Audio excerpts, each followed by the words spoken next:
Hey creators! Today I want to show you how I'm going to use the preset that I created in the previous video, and we're going to create a YouTube thumbnail for that video. We're going to go to File, New, and click YouTube Thumbnail, which we previously created, and just click Create. I want to do a really simple thumbnail, something that's just some text and a screenshot. In fact, I think I'm going to use a screenshot of this actual template. So in order to do that on Windows, I'm going to use the Win-Shift-S, which is Windows 11, to bring up the snip. And if you'll notice, I have the plus sign. I'm just going to go up to the top of the screen, click and drag and hold it until I get the view that I want. Once I get it all, I'm going to release it, and it copied it to the clipboard. Okay, great. I'm going to go ahead and create a pixel layer. And I want to have this as a black background for my video. So I'm going to go over to my paint bucket tool, click it, and I'm going to change it to black because I want the background to be black for this particular thumbnail. When I click it, it's going to turn it black for me.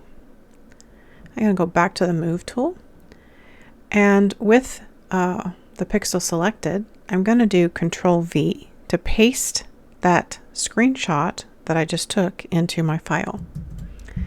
Now it looks like it actually changed it, but what happened is, if you'll see, look over here in the pixel layer, it added an image layer. However, the image is way larger. So what I need to do is pull back and take a look at what's on the screen. You can do it a couple ways. You can come over here to the navigator and just use the down arrow, and you can see the bounding box right there. I'm going to click and drag one of those corners and make it smaller. You can see it changes, and then drag it into my screen. The other way to zoom in and out is to hold the control button and use your mouse wheel. So I can reposition that a little bit more. So there's my screenshot of Affinity Photo 2, and I want to just maybe put that on an angle a little bit. So I'm going to hover my mouse over until it gives me the two curved arrows, and I'm going to click and drag I get a little bit of a tilt. Okay, put that up here in the right hand corner. Excellent. Now I want to add an arrow pointing up to this. There is an arrow tool that we have, but it's just a straight arrow tool, and for sake of time, sometimes I will jump over to Creative Fabrica and I'll grab graphics, and I'm going to do that in this case. I have a graphics arrow pack that I picked up, and it'll just be easier for sake of time for me to go ahead and grab one of those and place it in here. So I'm going to go to File, and then I'm going to go Place. And this particular creator on Creative Fabrica was really nice enough to put each individual arrow on its own PNG file. I like arrow number 14. I'll click Open, and then I'm just going to click and drag it about where I want it, which is going to be about here. Now you'll notice that over here on the layers panel it shows it, but you can't see it because it's on the black background. If I take and click off the visibility, you'll see that it's right here. However, I really want that to be red. So with that layer selected, I'm going to go to the FX tool. I'm going to click the color overlay and to click it so that I can go into the layer effects panel. And on the color, you'll see that it's black. I'm just going to click the color, and here's where you can choose whatever color you want. So if I wanted blue, green, yellow, but I'm going to do red, and I already had a red selected earlier. So I'm going to just click this up here. So whatever is your color up here, you can click that as well. I like that color of red. It's very bright. So I'm going to leave that, and then I'm just going to click Close. Now I do want to change the position of this, and you can change it a couple ways by grabbing and turning it, but I actually want it to be flipped to where it's going up. So let me do that. Control Z to go back to where I was. I'm going to right click on this arrow, go to Transform, and I'm going to just flip horizontal. Then I'm going to grab one of the corners and I'm going to turn it to where it's going up. That's the position that I want it to be in.